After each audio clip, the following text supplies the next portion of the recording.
It's time for Herd Mentality, the weekly episode where you control the discussion today on Locked On Bills. You are Locked On Bills, your daily Buffalo Bills podcast. Part of the Locked On Podcast Network, your team every day.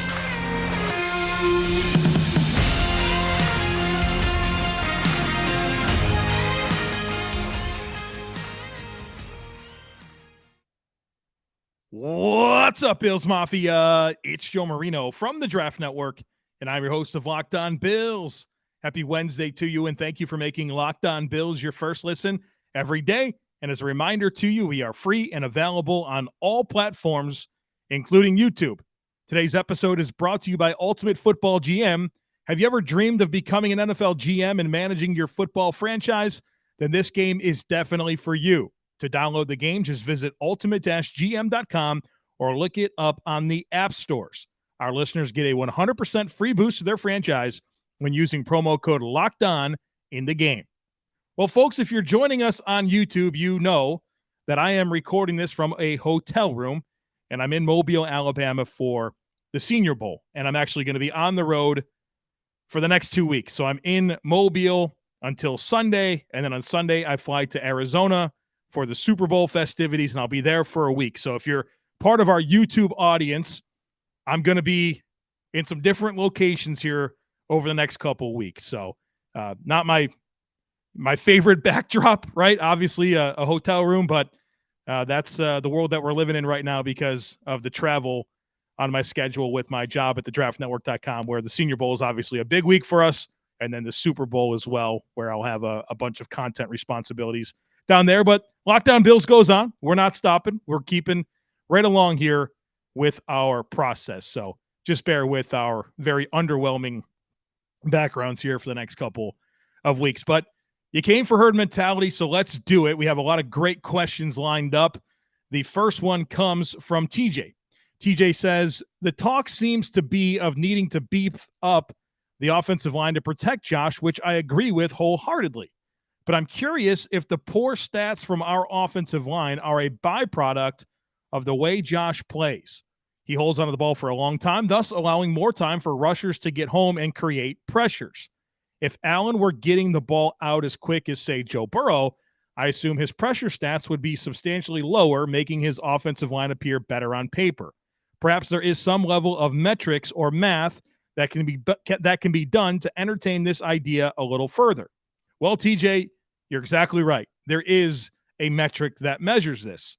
Pro Football Focus, they have a metric that tells you what percentage of the pressures are due to the offensive line and what percentage of the pressures are due to the quarterback, and whether it's the quarterback having to account for a rusher that is not accounted for within your protection scheme or holding onto the football for an amount of time that allows pressure to get home. They've found a way to quantify this. And so let me deliver this data because I think this is a good talking point. 77.3% of the pressure Josh Allen faced in 2022 was because of the offensive line. So where does that rank among the 32 starting quarterbacks in the NFL? 26th. 26th. 26 out of 32.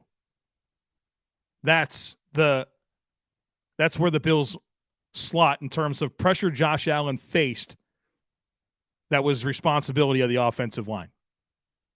18.8% of the pressure Josh Allen faced was charged to him, seventh highest in the NFL. And so I want to kind of get you familiar with the names that he's in the same bucket with so you can see the types of quarterbacks that, because the style of play that they have, invite more pressure. Lamar Jackson, number one, 34% of the pressure he faces is his own fault. Jalen Hurts, number 2 at 27%. Justin Fields, number 3 at 24%. Patrick Mahomes, number 4 at 21.5%. Kenny Pickett from the Steelers, number 5 at 21.4%. Baker Mayfield, number 6 at 18.9%. And then there's Josh Allen. So yes, Josh Allen, because of the style of football that he plays, there's going to be more pressure. And that's why I think it's really good that Pro Football Focus parses this out in terms of responsibility to the offensive line and responsibility to the quarterback. Offensive line, 26 out of 32. That's a good spot to be. But because of the way Josh Allen plays, 18.8% of the pressure he faces is charged to him, 7th highest in the NFL. Next one here comes from David, who says, we have obviously spent quality resources to build the defensive line, arguably the most in the league, and it hasn't had that desired effect. What do you personally blame that on up front? Is it scouting, of talent, coaching, of said young talent, etc.? And what would your strategy be to fix that unit? Thank you again for all that you do. So in anticipation of answering this question, I went through and I considered the defensive line investments that the Bills have made over the years, really kind of since 2017, and considered what was good, what was bad, and what was okay. Because it's not all bad, and it's not all good, and some of it's just okay. And I think kind of taking inventory of all of it gives us good perspective. So I think good investments in the defensive line, or investments that have proven to be good, Gregory Rousseau, I really liked where he's headed. I think a lot of growth in year 2. Daquan Jones, we all agree that's a great signing. Von Miller, that's good. Shaq Lawson, bringing him back. I think the decision to let him walk, letting him go get his 3-year, $30 million contract, and then bringing him back less than 3 years later on the deal that they did, I think was good. Jordan Phillips, I think it was good, just like Shaq Lawson. Good assessment of letting him walk, good assessment of bringing him back. Harrison Phillips, I think, is a 3rd-round pick. Wound up being a really good nose tackle for the Bills. That is a good nose tackle for the Minnesota Vikings. I think that's good. I think okay, I would put Tim Settle as okay. I put Starlo Talele as okay. I think the injury stuff there and him opting out and COVID and all that really kind of took away from him, but I think he was okay. And Quentin Jefferson, I think he was okay. He played out of position his 1 year with the Bills. I think if he was a 3 tech and not a 1 tech, it would have been a different story. Now, when it comes to the bad, there's some stuff here that we don't like. Vernon Butler, I'd say that's bad. Mario Addison, bad, right? Not necessarily that he wasn't a serviceable player, but the contract that the Bills gave him and the production that they got was not what we're looking for. I would say to an extent I put Ed Oliver here, and Ed Oliver could probably go into okay, but what kind of moves you more towards bad with Ed Oliver is that after him in the draft was Christian Wilkins and Jeffrey Simmons and Dexter Lawrence, and I think all 3 of them have been more impactful players than Ed Oliver. I think Ed Oliver is a solid starting 3 tech in the NFL, but is he a high impact, consistently disruptive, dominant player that you want in the top 10, especially with those defensive tackles after him? No. And so that's why I put him in this bucket. Trent Murphy, bad, right? Bad signing. A.J. Epinesa has not proven to be a great 2nd-round pick, and the same thing with Boogie Basham. So there's some good, a good amount of bad, and some okay. And I think that's important for us to consider this. So I don't know that it's any one thing other than the Bills have invested a lot here, and some of it works out, some of it doesn't. And I think that's pretty indicative of roster building across the board. I think the Bills, you'd like to see more hits in the draft, right? I think that's where I see some commonality in the bad. Oliver, Epinesa, Basham. But you also got Rousseau and Harrison Phillips, right? So it all balances out to an extent. And I think when I kind of come back to with our disappointment in the defensive line is, it was banged up all year. We never saw on the field a healthy Rousseau, Oliver, and Miller at the same time. For the 2 quarters against the Rams in the first game, and we saw what that looked like. It looked really good. And so I'm very mindful of that. And, we go to the Bengals game, and you didn't have Vaughn. You didn't have Daquan Jones. You didn't have Jordan Phillips playing with one arm, basically. Rousseau was never quite the same after the high ankle sprain. I mean, there's a lot of stuff to consider here. It's not as bad as it seems. It's never as good as it seems. It's never as bad as it seems. And so that's what I'd say about this overall concern about the Bills, how much they prioritize the D-line, and what the results have been. Now, the other part of your question was, what would your strategy be to fix the unit? I'd keep investing. And I know that turns some people off where you hear comments like, well, look where that's gotten the Bills. Well, okay, it's not fixed. It's not where you want it to be. So you don't just stop because it hasn't worked out. You got to figure it out. It matters. It's a big part of winning football. And so I think the Bills continue to have more work to do when it comes to their defensive line. Bart says, interesting that two of the people I follow closest for Bills analysis are yourself and Joe Buscaglia. What I find interesting is that you both indicate coordinators not getting it done this year, but you both feel coordinators on opposite sides of the ball need to go. I'm not a scorched earth guy, but I think both should be explored.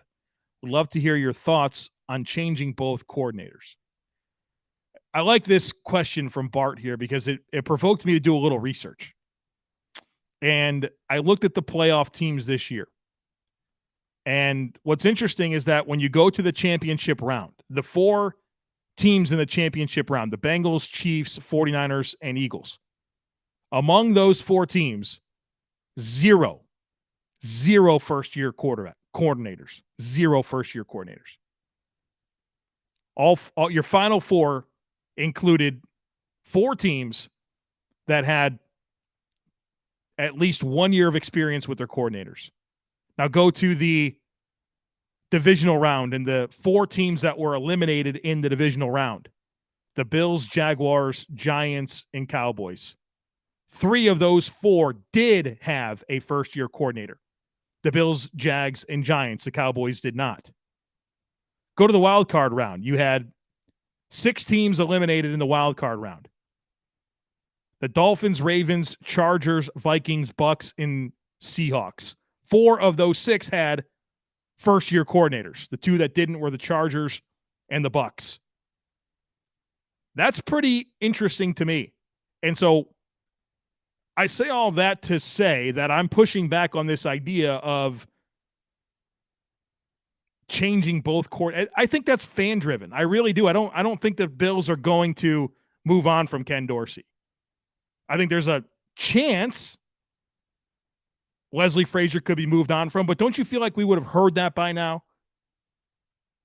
That was the coordinator that I was more interested in moving on from. I think Ken Dorsey replicating a lot of the success year over year, getting a year of experience under his belt as the guy that, oh, by the way, Josh Allen wants to be his offensive coordinator, that was something that I was willing to let kind of play out and see how they can build upon the foundation that was laid last year.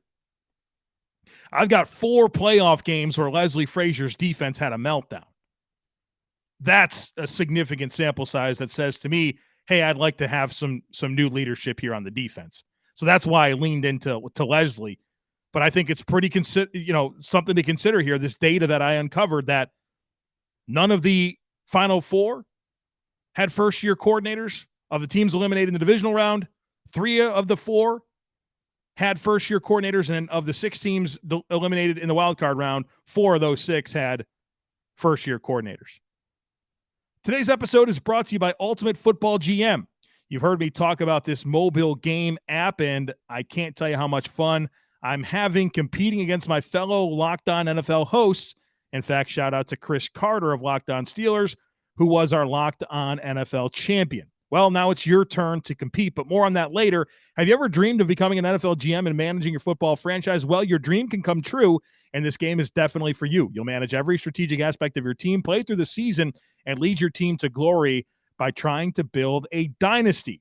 With Ultimate Football GM, you're responsible for controlling the destiny of your franchise by hiring the right coaches and coordinators, trading players, navigating your franchise through free agency and the draft with all the ups and downs of a season. All of this in a challenging and realistic game world. Ultimate Football GM is completely free and playable offline, on the go, as you want and when you want to. We've actually created a Locked On League for you to compete against Locked On fans all over the world. Can you be the ultimate Locked On Football GM? Choose the Locked On League in the app to join, and you can create a football dynasty. Locked On Bills listeners get a 100% free boost to their franchise when using the promo code Locked On in the game store. That's Locked On, so make sure to check it out today. To download the game, just visit ultimate-gm.com or look it up on the app stores. That's ultimate-gm.com.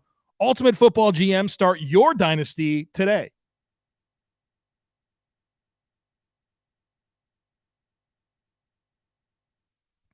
All right, next one today comes from Kyle, who says, what was the plan for Terrel Bernard? In a base 4-2-5 defense, he should never see the field.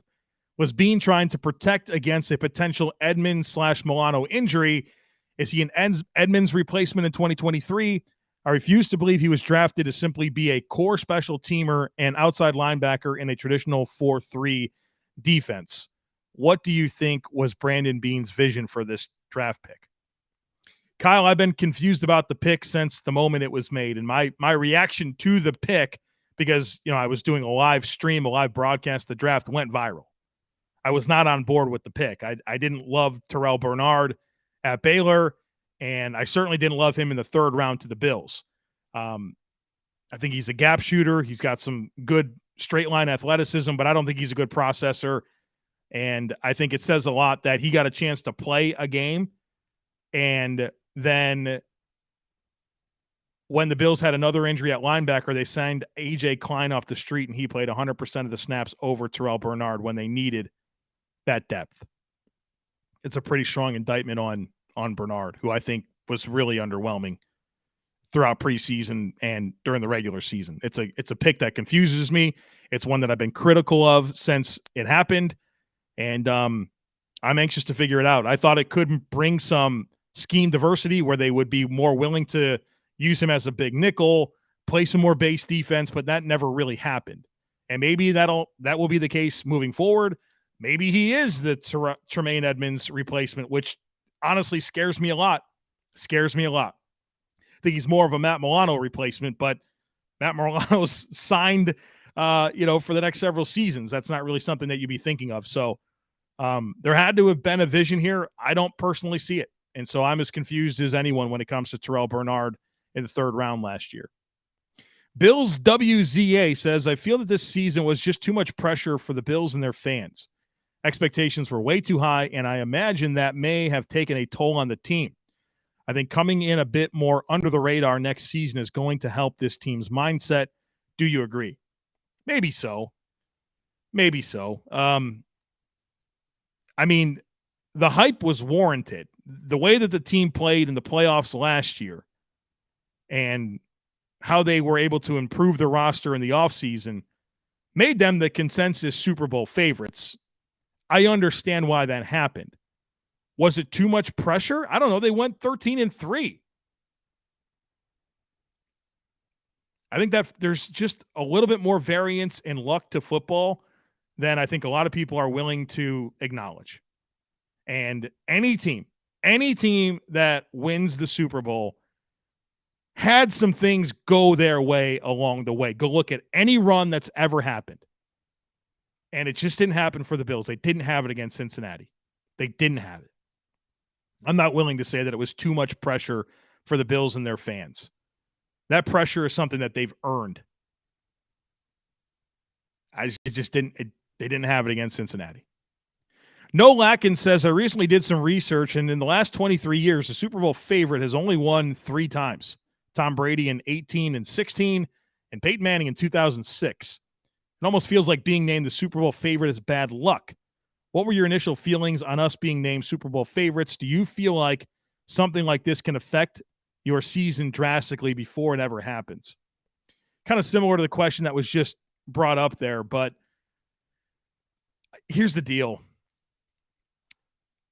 I thought Sean McDermott did a good job throughout the summer when this was continuously asked of him, these expectations. I thought he did a really good job of kind of putting it down. It's like, hey, we have to prove it, right?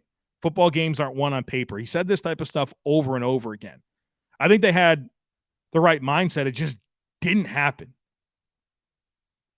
And because it didn't happen, we can look at some of the flaws and issues along the way that prevented it from happening, but they just didn't have it against Cincinnati.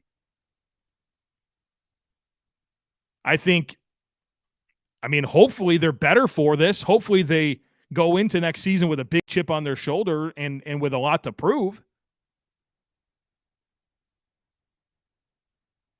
But it's a disappointing end to a season where I think there's a lot of people that believe that the Bills were going to win the Super Bowl, and I thought they could.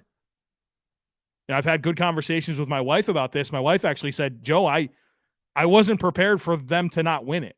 And she took the loss. She took the loss to the Bengals pretty tough. It's hard. Only one team ends their season happy. One team. You either don't make the playoffs and you stink and you're bad and you're mad, you lose in the playoffs, which, as we know, sucks, or you lose in the Super Bowl, and that's bad too. One team ends their season happy. 2022 Bills, they like 31 other teams that will not end their season or did not end their season happy. Brian says, I constantly hear about the importance of winning a Super Bowl in the window where the quarterback is on their rookie deal because of how much more money that allows you to spend on the rest of the team. It makes sense, but I'm not too sure how many times that has actually played out. I looked at all the Super Bowl matchups since 2011, which are unfortunately dominated by Tom Brady. And of those 11 matchups, only 2 quarterbacks on a current era rookie deal won the Super Bowl: Russell Wilson and Patrick Mahomes. And 5 have made it to the Super Bowl: Wilson twice, Goff, Mahomes, and Burrow. So while I can see how the rookie deal is important, I feel like it's wildly overstated and perhaps not as important as having Tom Brady as your quarterback. All kidding aside, having an elite veteran quarterback can have just as much of a positive effect as the extra cap space. Brian, I'm with you. It comes down to paying the right quarterbacks, right? You can commit a ton of cap space to a quarterback that can't elevate. And I think there's some pretty obvious examples of bad quarterback contracts out there. So it starts with paying the right quarterback. Josh Allen is paying the right quarterback. Pat Mahomes is paying the right quarterback. Joe Burrow will certainly fall into that category when he gets his extension this offseason. But it's also about paying the right supporting cast, right? You put yourself in a position where your margin for error is smaller, right? You can't have bad contracts, and you have to hit on draft picks. And so certainly you're going to be the most talented while your quarterback is on a rookie deal. But that doesn't mean, as you've provided with great evidence, Brian, that it doesn't mean that you can't do it. You have to pay the right quarterback, pay the right supporting cast, hit on draft picks. But this idea that just build up this unbelievable remainder of team and then just insert any quarterback, I mean, come on now. That's kind of a silly idea, but there's a lot of people that believe that. What's funny is we knew this was going to happen. But now Pat Mahomes and Josh Allen, their contracts look like absolute bargains as you see what Aaron Rodgers got and what Deshaun Watson got and what Kyler Murray got. Kyler Murray. What Herbert's going to get, what Burrow's going to get. Yeah, I'm not in on this whole don't pay quarterbacks, they're interchangeable. That's silly. We're really excited about our new sports betting partner for Locked On because they're the #1 sports book in America, FanDuel. And if you're new to FanDuel, that's even better. They have so many great features that make betting on sports fun and easy. New customers join today to get started with $150 in free bets guaranteed when you place your first $5 bet. Just sign up at FanDuel.com/lockedon. FanDuel has all your favorite bets from the money line to point spreads to player props. Plus, you can even combine your bets for a chance at a bigger payout with a same-game parlay, all on an app that's safe, secure, and super easy to use. So football fans, don't miss out. Place your first $5 bet to get $150 in free bets, win or lose, at FanDuel.com/lockedon. Make every moment more with FanDuel, official sportsbook partner of the NFL. Are you looking for a delicious treat but don't want all the fat and calories? Well, then you got to try a Built Bar. And you guys know I've been talking about Built Bars. They're so good. They're delicious, the best tasting protein bars on the planet. But what makes them so good is that they're covered in 100% real chocolate. They have great flavors: churro, peanut butter brownie, coconut almond. And I'm not sure how they do it, but they taste like a candy bar while maintaining amazing macros. And, they're super healthy for you. Only 130 calories, 4 grams of sugar, and a whopping 17 grams of protein. And look, you can go to built.com and order them, but you don't have to do that anymore. You can go to Walmart or you can go to Sam's Club and pick up a box off the shelf today. So if you're close to a Sam's Club, run in and grab some Built Bars. If you're close to Walmart, you can get some there too. Try them out. You'll thank me later. These things are the best.